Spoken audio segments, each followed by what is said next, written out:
Hello, good morning student. बच्चों, मैंने ये बताया था कि निरापद सहिष्णु गधा क्या होता है और हमें अधिकार कहाँ से प्राप्त करना चाहिए, अधिकार की लड़ाई किस कारण से है। तो अधिकार में ये चीज आपको दिखाई दे रही है कि बार बार कह रहा है कि हमें अधिकारों की लड़ाई स्वयं लड़नी पड़ती है। हीरा और मोती भी जिस प्रकार इसमें देश की के प्रति गोरे और काले का भेद भी लेखक ने दिखाया है, किस प्रकार से वहां पे चल रहा था। और फिर आती है मेन कहानी में जो हम डालते हैं, चलते हैं। प्रेमचंद जी ने अपनी कहानी में ये भाव उत्पन्न करने का प्रयास किया है कि जो ये दो बैल हैं, ये दोनों बैल बुद्धिमान भी हैं, सहज भी हैं, सरल भी हैं, क्रोधी भी हैं, दयालु भी हैं, करुणा में हैं, स्वामी स्वामी भक्त हैं आदि। ढेर सारी शब्दवृत्तियां, मानवीय शब्दवृत्तियां इनके अंदर समाहित है। और ये ऐसा क्यों संभव हो पाया, ये भी मैं आपको बता दूं। ऐसा इसलिए संभव हो पाया क्योंकि प्रेमचंद जी लिख रहे। इस कहानी को लिखने वाला कौन है? एक मनुष्य है। मनुष्य अपनी विचारधाराओं के माध्यम से वह भावना को व्यक्त करने में सफल है, जो ऐसा महसूस होता है कि ये दो बैल ही इस प्रतिक्रिया को कर रहे हैं। अब वास्तव में पशु के जीवन में यदि हम देखें तो वह हमारे लिए और हम उसके लिए सहयोगी हैं। वह भी हमें, पशु भी हमें उतना ही प्रेम करता है, हम भी उसके प्रेम को समझ पाने में अक्षम रहते हैं। लेकिन ऐसी बात नहीं है, जानवर के अंदर भी वो सारे गुण देखने को मिलते हैं जैसा यहाँ पर लेखक ने दिखाने का प्रयास किया। हीरा और मोती को गया के घर झूरी भेज देता है। वह इच्छा से नहीं भेजता है, क्योंकि उसकी पत्नी ऐसा चाहती थी और पत्नी के जिद के खातिर वह अपने बैलों को अपने ससुराल गया के पास भेजता है। गया के पास देखो यहाँ लिखा है, दोनों भूख से व्याकुल हो गए थे, खेत में यहाँ पे आगे चलिए, यहाँ पे सहसा, ये तो बहुत आगे की कथा है, आगे हम चलते हैं। हाँ, यहाँ पे कि दोनों बैल जब गया के घर जा रहे थे, वह जाना ही नहीं चाह रहे थे। गया जब उन्हें आगे खींचता था तो वह पीछे खींच लेते थे अपने बगहे को, और यदि वह आगे चला जाता तो बहुत आगे दौड़ के जाने लग, पीछे उसके हो जाता था बैल के, तो वो बहुत आगे दौड़ के जाने लगते थे। इस प्रकार की समस्याओं को झेलते हुए अंत में बैल कहाँ पहुंचते हैं? गया के घर पहुंचते हैं। और गया के घर जाते हैं तो गया उनके साथ अच्छा व्यवहार नहीं करता है। खाने पीने के लिए जो भी सामान वो देता है वह भी बैल नहीं खाते हैं, और सूखा भूसा खाली रोटी की तो बात ही नहीं, ना तो एक भी प्रेम का स्पर्श उनके शरीर में होता है।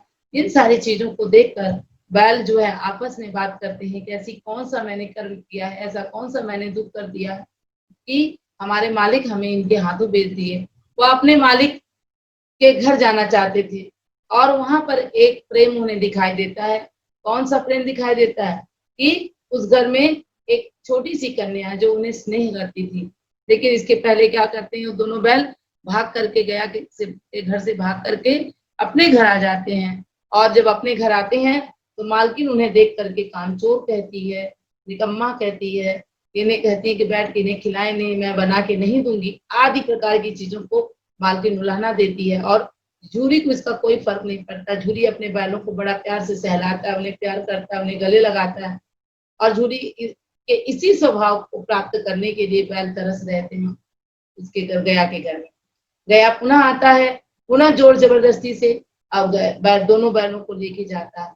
दोनों बैल जब वहां जाते हैं तो गया पहले से और ज्यादा प्रताड़ित करता है, उन्हें मारता भी है, उन्हें भोजन नहीं देता, उन्हें क्या नाम है, उनको खाना को गीला बनाने के लिए उनके अंदर कुछ ऐसा नहीं कि पानी और कुछ ऐसे तरल पदार्थ डाले जिससे उनका खाना, खली जिसको कहते हैं, हाँ, कुछ ऐसा नहीं डालता जिससे उन्हें खाने में चटपटा लगे, वो नहीं खा पाते हैं।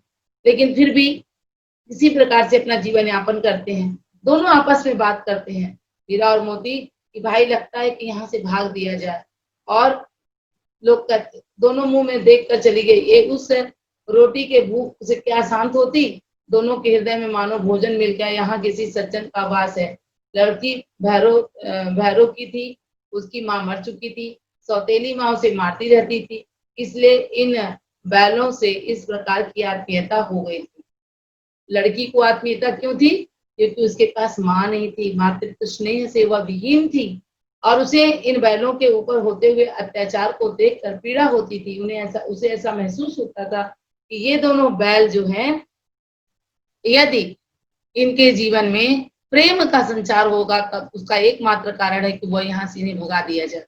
और वह ऐसा सोचती है तो रात में रोज उनको रोटी खिलाती है, उन्हें सहलाती है। एक दिन सहसा जाती है, उन्हें रोटी देती है और रोटी देते समय क्या कर देती है, बोलती है कि तुम दोनों यहाँ से भाग जाओ। लेकिन बैल के अंदर की जो सहानुभूति है उस बच्ची के प्रति, कृतज्ञता जो है उस बच्ची के प्रति, जो बच्ची 2 रोटी देती थी, स्नेह की 2 बोली बोल लेती थी, हाथ सहला लेती थी, वह जो प्रेम उनके लिए था, वह उस प्रेम से गद्दारी बैल नहीं करना चाहती। इतने स्वामी भक्त बैल, इतने समझदार प्रेमचंद के बैल हैं कि वह उनसे गद्दारी नहीं करना चाहते हैं और कहते हैं भाई यदि हम लोग भाग जाएंगे तो जो इस घर का मालिक है यह बेचारी अनाथ हो जाएगी। लेकिन जानते हो वह प्यारी लड़की जो हमें रोटियां खिलाती है उसी की लड़की है जो इस घर की मालकिन है, यह बेचारी अनाथ हो जाएगी। तो मालकिन को फेंक दूं, वही तो इस लड़की को मारती है, लेकिन औरत जात पर सींग चलाना माना। देखो विपरीत परिस्थिति में जीते हैं, कष्ट झेलते हैं, लेकिन अपने कर्तव्य का पालन करते, जो कि मनुष्य नहीं करता। मनुष्य तो हालात चला देता है स्त्री पर।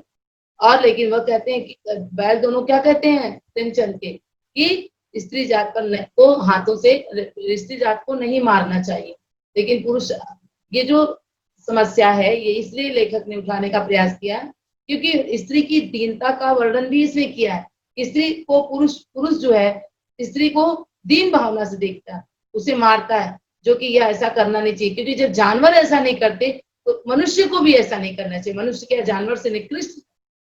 लेकिन 2 बैलों की कथा में जो लड़की है वो समझदार है, वह कहती है ओ फूफा देखो ये दोनों फूफा के घर वाले जो बैल हैं वह भागे चले जा रहे हैं और मोटी रस्सी को निकले और हाथों से दोनों उसे क्या कहते माथा सहलाए और बोल देती है और चुपके से भाग जाओ नहीं तो ये लोग मार डालेंगे। घर में सलाह हो रही है कि इनकी नाकों को नाथ डाल दी जाएगी, उनमें गराव खोल दिए जाएं, पर दोनों चुप खड़े रहे। मोती ने अपनी भाषा में पूछा अब चलते क्यों नहीं? हीरा ने कहा चले तो, लेकिन कल इस अनाथ पर आफत आएगी, सब इसी पर संदेह करेंगे। और सहसा लड़की जो है समझ जाती है और बोलती है दोनों फूफा वाले बैल भागे जा रहे हैं। आपस में बैल भागते नहीं है, उसकी सहानुभूति रखते हैं, उसकी सारी पीड़ा को समझते हैं, वह किस प्रकार से इसका सहयोग करती है समझते हैं।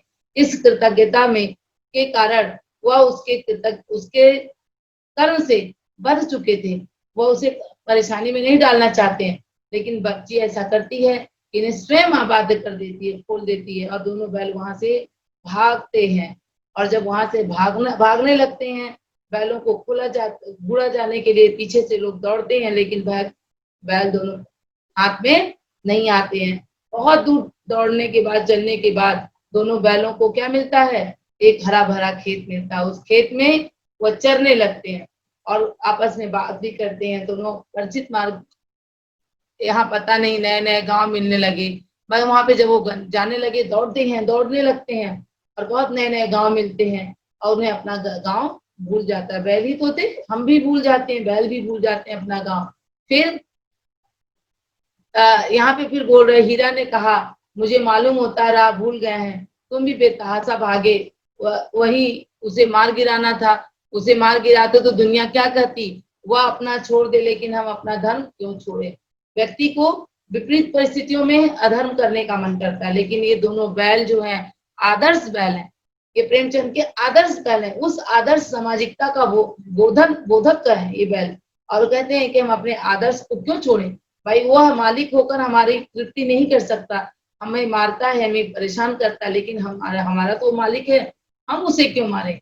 इस तरह से दोनों को भूख जब व्याकुल करती है तो मटर के खेत में वह चरने लगते हैं और हठात रह कर आहट लेते रहते हैं, कोई आ तो नहीं रहा। जब पेट भर गया, दोनों ने आजादी का अनुभव किया तो मस्त होकर उछलने कूदने लगे। पहले दोनों ने डकार ली, फिर सिंग मिलाकर एक दूसरे से ठेलने लगे। मोती ने हीरा को कई कदम पीछे किया, यहाँ तक कि वह खाई में गिर गया। तब उसे भी क्रोध आ गया और संभल कर उठा और मोती से भिड़ गया। मोती ने देखा खेल खेल में झगड़ा हुआ चला तो किनारे हट गया। यह क्या, कोई सांड दौड़ता चला आ रहा है। क्या हुआ कि सांड दौड़ते हुए आया और अंत में दोनों मित्र के बगले झांकने लगा और दोनों सांडों का वह मिलकर क्या करते हैं, सामना करते हैं। मतलब क्या है, यदि हमारा बाहर का व्यक्ति हमारी तरफ यदि आंख उठाता है तो हमें उसका मिलकर सामना करना चाहिए।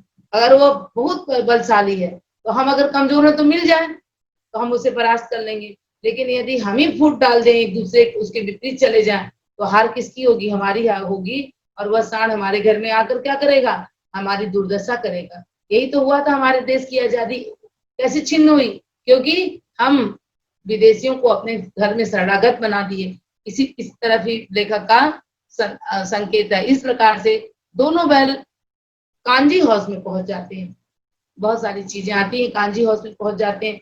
कांजी हाउस में पशुओं की रोज गणना होती थी और कांजी हाउस में पहुंच जाने के बाद जब उन्हें कोई आता है लेने के लिए, उनका क्या हो जाता है, उनकी बिक्री तय हो जाती है कि ये दोनों बैल बेचे जाएंगे और कसाई आकर उन्हें खरीदने के लिए तैयार हो जाता है। लेकिन दोनों मित्र वहां पर संभल से काम लेते हैं। उन्हें दिखता है कि कई कितने 100 जानवर मवेशी यहाँ पे मौजूद हैं और वो क्या करते हैं, उनको भी आजाद कराते हैं।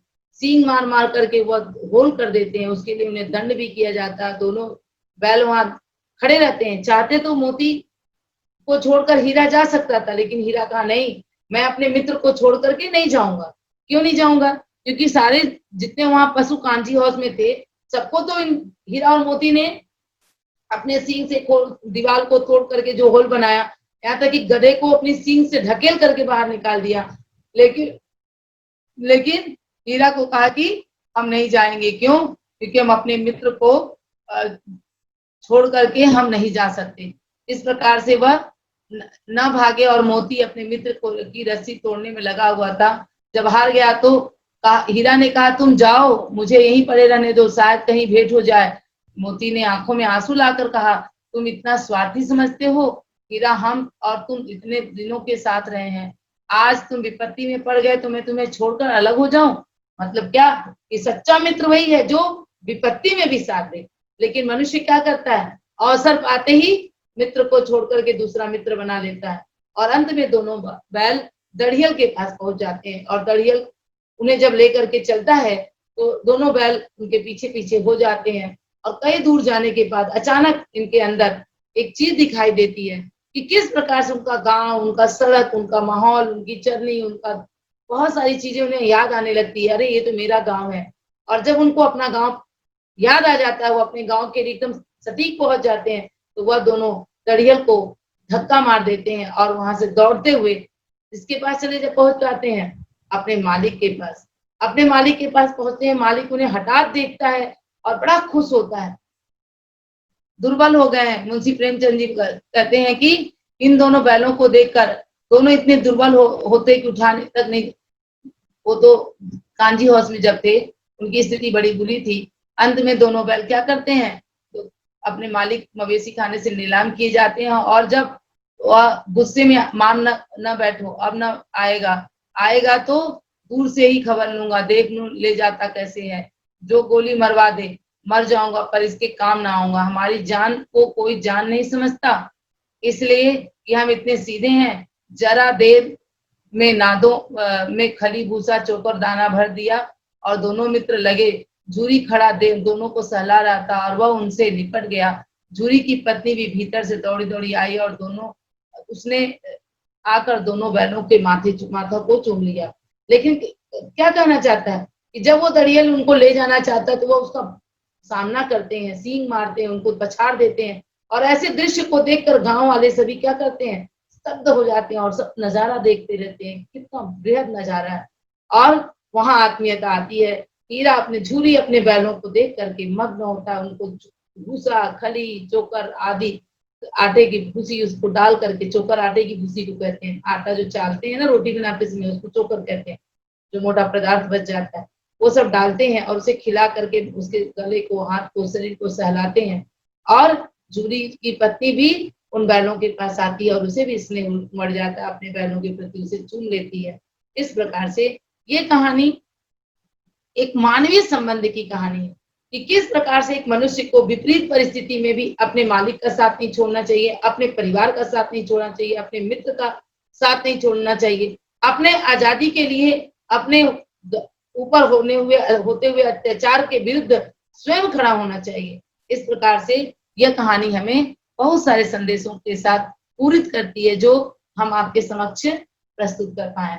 बच्चों, यहाँ पर मैंने थोड़ा सा शॉर्ट फॉर्म में अपनाया क्योंकि कहानी बहुत लंबी हो रही थी, इसका 2-4 वीडियो बनता, आपको लॉस होता है। तो इस कहानी में बहुत सारी चीजें ऐसी हैं, मैं क्लास 9 के अकॉर्डिंग ही मैंने इसे समझाया, बहुत सारी चीजों को मैंने भी थोड़ा छोड़ के भी रखा है। तो इस कहानी में जिस भावना के तहत आपको बातें समझ में आई, हमने जिस भावना को बताया वह गहन मानवीय अनुभूति है। यह गहन मानवीय अनुभूतियों का वर्णन लेखक ने कहा है। मनुष्य को किसी भी विपरीत परिस्थिति में अपनी मानवीय अनुभूतियों को का परित्याग नहीं करना चाहिए। आज के लिए इतना ही। धन्यवाद। नमस्कार।